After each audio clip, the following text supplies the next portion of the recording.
উর্দুর বিপরীতে বাংলার কোনো আন্দোলন হয় নাই। উর্দুকেই একমাত্র করার বিপরীতে এই আন্দোলনটা হয়েছে। ইদানিং আমরা দেখতে পাচ্ছি যে আমাদের উপরেও এক ধরনের চাপিয়ে দেওয়ার মনোভাব, আমাদের কলকাতার থেকে যারা শব্দ ধার করে নিয়ে আসছে তাদের এক ধরনের আপত্তি দেখতে পাই। ঢাকা বিশ্ববিদ্যালয়ের একজন অধ্যাপক, তার নাম হচ্ছে তারেক মঞ্জুর, তিনি ইনকিলাব, ইনসাফ এই শব্দগুলো নিয়ে আপত্তি তুললেন। তো তার যেই নাম তারেক মঞ্জুর, এই তারেক শব্দটা হচ্ছে তরিক থেকে এসেছে, আরবি শব্দ, অর্থ হচ্ছে রাস্তা। সরি, রাস্তাও আবার বাংলা শব্দ না, রাস্তা আবার হচ্ছে ফার্সি শব্দ, তো পথ।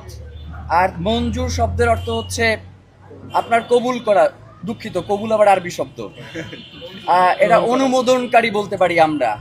তার মানে হচ্ছে অনুমোদিত পথের একজন ব্যক্তি, তিনি হচ্ছেন এইটা নিয়ে আপত্তি তুলছেন। ভাই, পৃথিবীর প্রত্যেকটা ভাষা, তার পার্শ্ববর্তী যেই ভাষাগুলো রয়েছে সেইগুলোর মাধ্যমে সংমিশ্রণের মধ্য দিয়ে একটা সুন্দর সাবলীল ভাষা তৈরি হয়। আমাদের উপরে এই যে ভাষা আন্দোলনটা হয়েছে, এটা কি শুধুমাত্র শব্দের কারণে হয়েছে, নাকি আমাদের উপরে যে চাপিয়ে দেওয়া হয়েছে এই কারণে এই আন্দোলনটা হয়েছে? উর্দুর বিপরীতে বাংলার কোনো আন্দোলন হয় নাই। উর্দুকেই একমাত্র করার বিপরীতে এই আন্দোলনটা হয়েছে। উর্দু ভাষা নিয়ে বাংলাদেশের মানুষের কোনো আপত্তি ছিল না। বাংলাদেশের মানুষের আপত্তি ছিল যে উর্দুই একমাত্র রাষ্ট্রভাষা হবে এই জায়গাটায়।